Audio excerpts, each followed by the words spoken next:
Asan yung pera, Carlo? Kalma.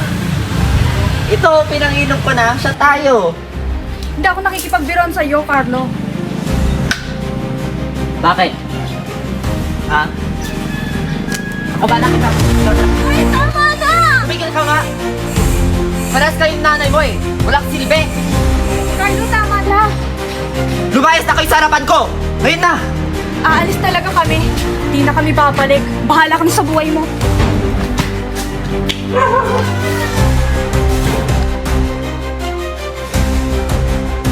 Hello?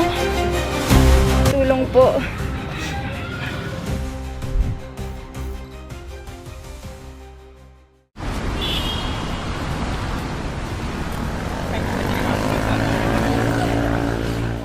Benavides, Yes, sir. can you get my papers? May I know what paper specifically? It's titled Dizon Incorporation. Nasa lamesa ko lang yun. Certainly.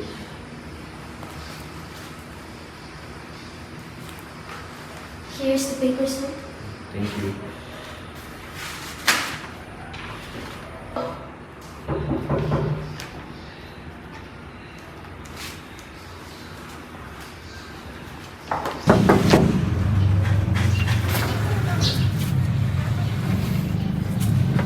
Yes, miss. What's the problem?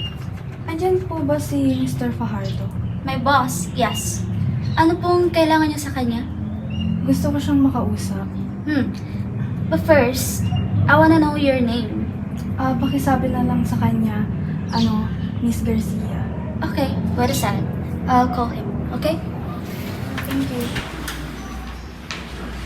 Sir, someone's requesting to see you. Name's Miss Garcia. Sige, mapasukin mo. Miss, come in.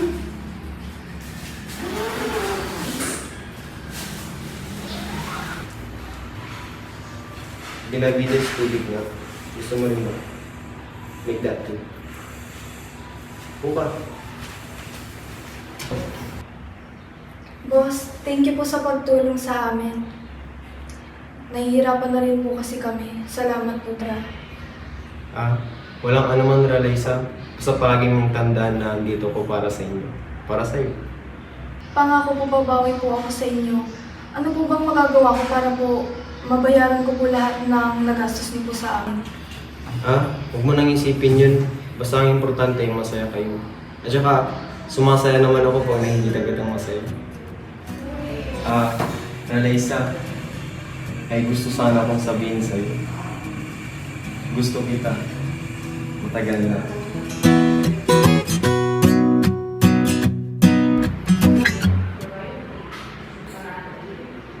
So kids, kamusta naman yung school niyo today? Whatever. Okay lang, Dad. As usual, Dad. Perfect. That's my girl. Always exceeding my expectations. And how about you, Gian, Jai? Okay lang. Same as Kuya, Mom. Okay lang, I guess. Anong okay lang? Bakit hindi nyo gayahin yung ate nyo? Pa, don't be hard on them. Anong don't be hard on them? Gian, anong balak mong gawin sa buhay mo? Maglalaro ka na lang ba ng video games? Hindi ito walang kwentang bagay, Dad. I'm learning stuff. Learning what? How to be a failure? How to be a disgrace to this family? Selwyn, not now. We're eating. Let's talk later. I'm out of here.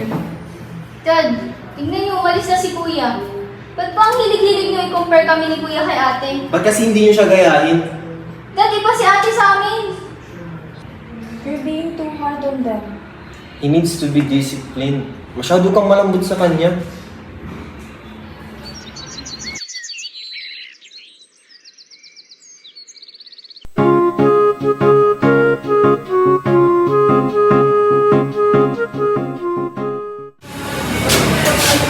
Look who's here. Yung perfect child pala to eh. Doon na naman kayong gagawin nito para lang mapansin ng father ko. Gian, not now. Can't you see? Ang dami ko pang irarush for the upcoming event. Why don't you make your life better? Gumawa ka naman na ikakasaya ni Dad. yabang mo ah. You're calling my father as dad now? Since when? Hoy! Hoy! Ka! Kinakausap ka kita. My project! Look what have you done! Bobo ka ba? Ngayon yung deadline nito!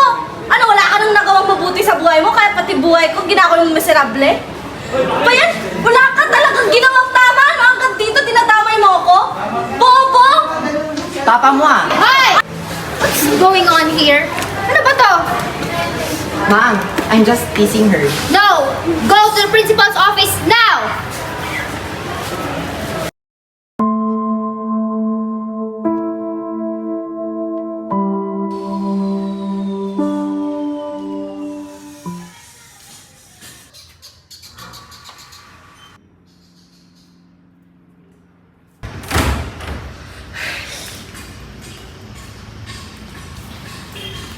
Oh, andito na pala yung favorite child.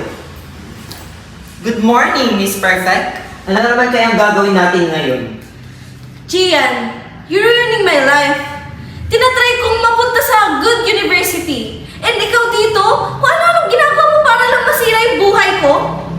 Like I care, Carmel.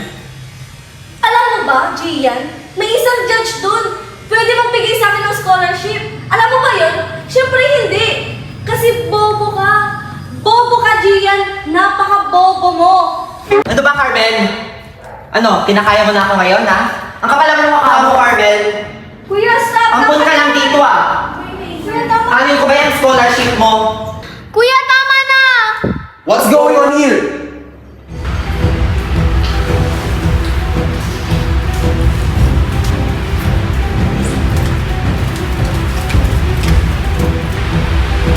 Anong nangyayari dito? Bakit ako ba palagi pinagsisisihan mo? Anong ginagawa niyo dito? Anong meron dito? Sinisira ni Gian ang lahat.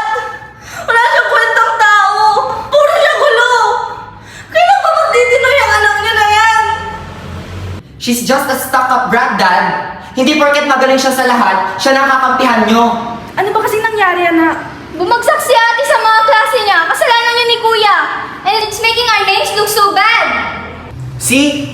Lagi na lang nagkakagulo yung anak mo. Selwyn, teenager lang siya. Ayan ka na naman. Lagi mong kinakampihan yung anak mo. You don't know anything. Hindi mo kasi siya pinakikinggan. Ang nasa akin lang, paano ko kakampihan yung magaling mong anak? Eh wala naman niya nagawang tama. Bakit? Ikaw may nagawa ka bang tama? I saw her yesterday, Dad. May inaabutan ka ng pera. Connected ba siya sa pamilya natin? Or just your other girl around? Huh? What do you mean? Ano sinasabi niya, Dad? Ang sinasabi ko Nahimik ka na. nga, Gia. Ano ba, Gian? Ikaw yung manahimik. Ikaw lang naman yung walang kwenta dito eh. Wow! Eh, na naman tayo sa tahimik. Hindi na ako bata, kuya. Puro na lang manahimik ka, Gia. Manahimik ka, Gia. Hindi ba pwede kayo muna manahimik ngayon? Tangina, wag na yun, Gia. Ano ba, Gian? Let her talk. Lagi naman kayong ganyan eh. Lagi niyo ako sinasabihan na manahimik ako. Hindi ba pwede makinig muna kayo sa akin ngayon? Ikaw ang manahimik, Gian. Tama na yan. Ano, kinakagaya mo na ngayon si Dad? Tangina, anong kinakampihan? Wala Ano nang ba alam ang sa Carmel. gawain mo? Kaya tinutolerate mo si Dad sa wrongdoings niya. Selby, totoo ba yung mga sinasabi ng anak mo? Totoo ba? Sumagot ka!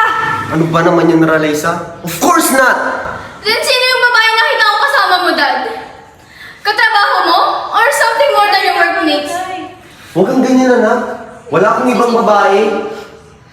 Kung sinasabi mong sinungaling ang mga anak mo, Dad, pwede ba? Umamin ka na. Kaya pala lang ng busy ka sa mga babae mo. Dad, anong sinasabi mo nagsisinungaling ako? Ay, Soya, Dad, nakita kita may kasama kang babae. Wag mo na i-deny, Dad. Hindi ako nagsisinungaling. So, totoo pala yung sinasabi nila. Kuya, tama na! Kuya, Ano na? Ano na? Ha? Ha? Totoo ba? Ha? Ano? Ano? Jayden! Jayden! dali na natin siya sa hospital! I'll go grab the keys. Dad, bakit mo na siya? Open the door! Buksan niyo yung kotse!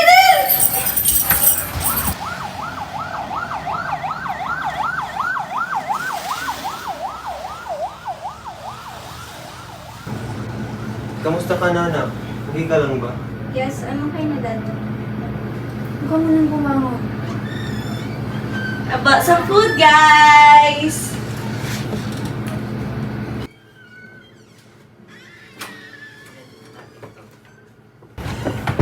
Yun ang binibigis mo. Kasi mo yung bibigis mo. Gusto mo naman dito. Are you feeling okay? Yes po, Doc. Good morning po, Mr. and Mrs. Dr. Alvarez is on his way. But he instructed me to tell you na lumabas na po yung mga results na ginawa ni Doctor. And it turns out that she has stage 4 brain cancer. And she only has 2 months to live or less. I am really, really sorry.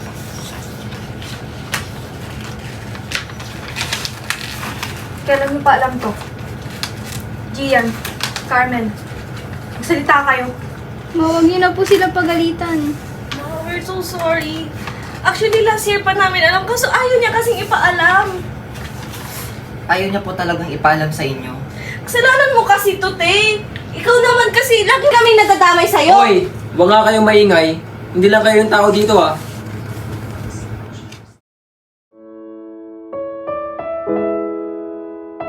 Mapapansin lang pala nila ako pag may nangyari ng masama sa akin. I wish I could stay like this. Pero sa totoo lang, may party sa akin na ayaw nang gumaling. Ang weird, no? Dapat gusto kong gumaling agad eh. Pero gusto ko rin tong sandaling may nag-aalala sa akin. May pumapansin sa akin. Sana ganito na lang lagi. Hindi yung kailangan kong magkasakit para lang maramdaman na kasama ko sila.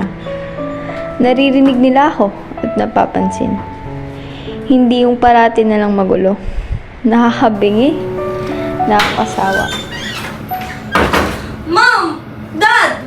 Bakit di kayo pumunta sa awarding ko? Oh, for God's sake, Carmel! Hindi lang sa'yo ikot ang buong mundo. Oh, shut up, you disappointment child! Palibasa kasi di mo ako malamangan. Kasi alam mong wala kang kwenta! Ako? Walang kwenta? Nagpapatawa ka ata. Why don't you tell them all your biggest secret? Pinagsasabi mo, Gian! Enough of your nonsense! Ano, may gusto kang patunayan? Oh gosh, Carmel! Stop pretending! Alam ko ang lahat! Tumahimik nga kayo! Stop of this nonsense! Ano ba talaga nangyayari? Gian, ano tong sinasabi ng ate mo? At saka Carmel, ano yung kailangan namin malaman? Sabihin nyo nga sa akin.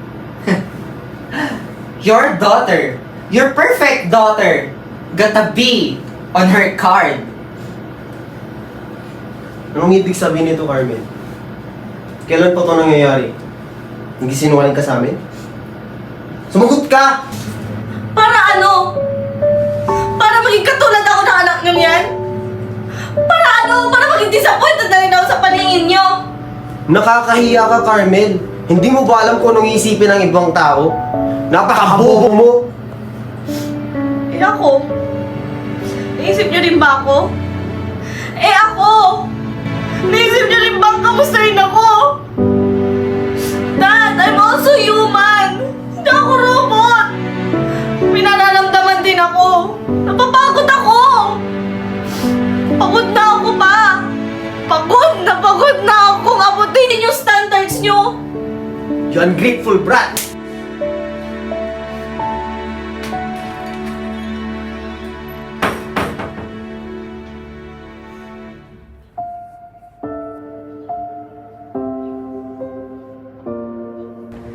Bakit ganito? Bakit parang hindi ko deserve maging masaya? O maramdaman ang pagmamahal ng aking pamilya? Saan ba ako nagkamali? Mali ba ako? O isa nga ba akong pagkakamali? Nakakapagod? Nakakapagod mapapansin sa kanila. Nakakapagod kunin yung attention nila. Parang kailangan ko pa atang mawala para lang mapansin nila ako. Iniisip ko, malulungkot kaya sila kapag nawala ako? Nakakapagod? Pagod na ako. Gia, what are you doing there? Bumaba ka nga dyan.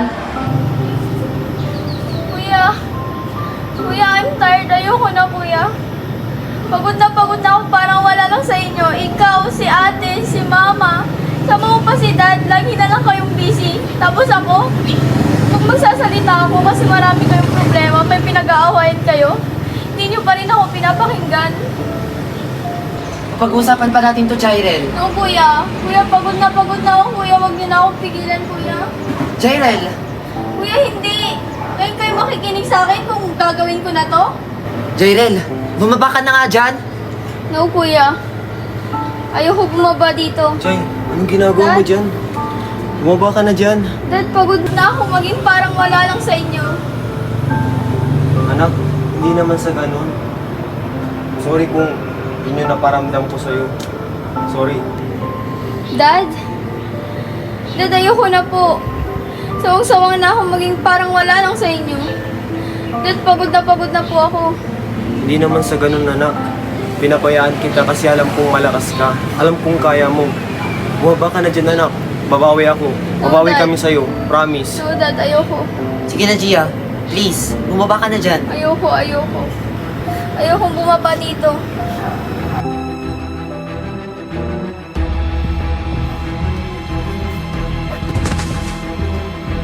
Jyrel!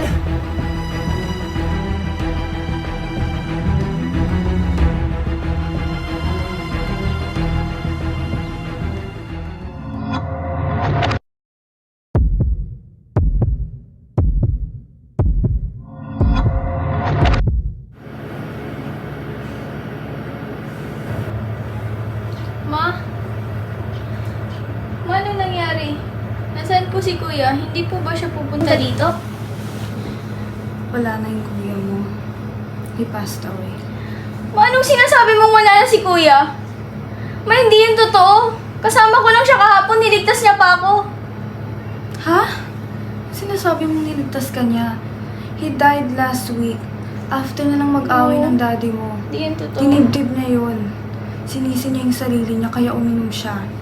And he got really drunk. After niyang marinig yung nangyari sa'yo, he insisted na pumunta dito para bisitahin ka. Pero on his way here, he got into an accident. He was dead on the spot. Ma, hindi yan totoo. Buhay pa si kuya. Ma, sabihin mo hindi yan totoo. Ma! Ma, buhay pa si kuya. Wala na siya. Ma, sabihin mo sa akin hindi yan totoo, ma. Life and death are like two sides of the same coin. One cannot exist without the other. Minsan, iniisip ko kung bakit kailangan pang may ending ang lahat ng simula. Pero siguro, doon nagiging mahalaga ang buhay. Kasi alam naman nating may hangganan ng lahat. Every love, every hug, every ordinary day becomes special when you realize it won't last forever. May mga pangyayari na hindi natin inaasahan. May mga problemang mahirap solusyonan. May mga taong nawawala nang hindi mo inaasahan. Death teaches us to live fully, to forgive faster, and to love deeper. At the end of it all, hindi nasusukat ang buhay sa tagal, kundi sa mga sandaling nakasama mo ang taong mahal mo. Nawala man si Kuya, magsisilbi siyang kabilang sa simbolo ng aming pamilya.